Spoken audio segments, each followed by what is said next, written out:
Yo, what's up, folks? It's Justin Charnell here. I'm going to be talking about info at, sales at, marketing at kind of emails and what I do with them and what you could do with them if you're not doing anything with them right now. So, for the longest time, I would I would not try to use those kind of email addresses because I didn't know who the recipient was. With the amount of personalization I do, which isn't an insane amount, but enough to have emails be personalized, if I didn't know who the recipient was, I didn't want to use it because I couldn't tell. I don't, first name wise, I just, if all I could find was sales or info or marketing at whatever, I just say I don't want it. I'm sorry. Big mistake. Big mistake. And here's why. Here's why it's a mistake, and then I'll talk about a couple of things you can use or can do to utilize those kind of email addresses.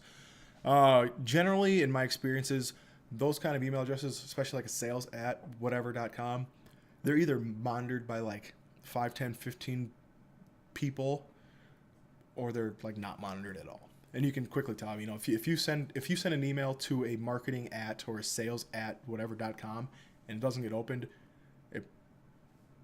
it's probably not monitored by anybody. So you can clean those up.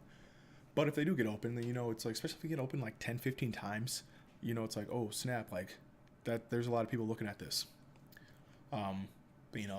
You got a good product, get in front of 10, 15 people that all work at the same company. They're kind of gonna have a little conversation about it. It's either gonna go, did you get that spam email that we got?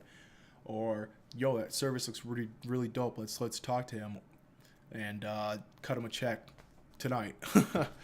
So it can go a number of ways. So like I said, for the longest time, I was not messing with like a sales or marketing or info at email addresses.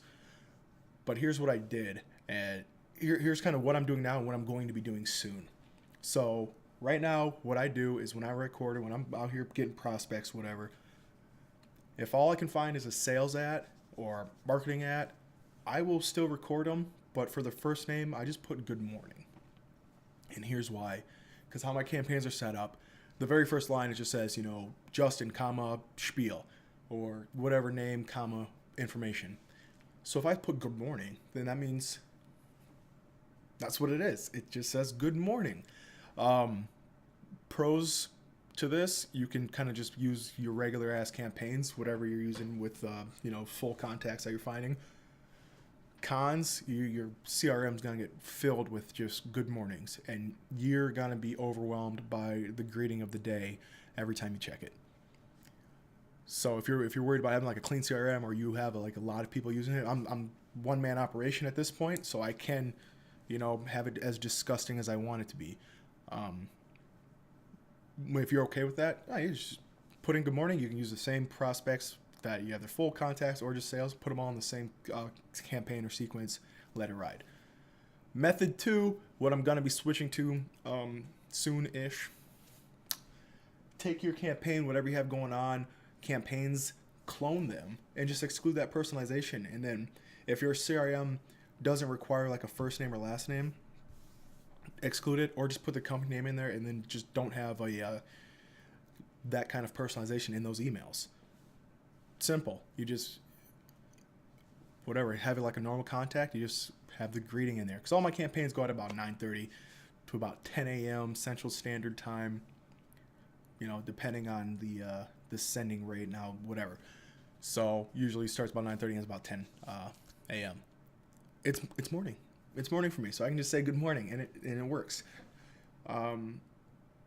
So yeah, if you're not messing with info ad or sales ad or marketing ad kind of emails, start, because you get in front of a lot of eyeballs really quick that way, and you get a lot of checks cut for you quick that way. Sometimes it depends.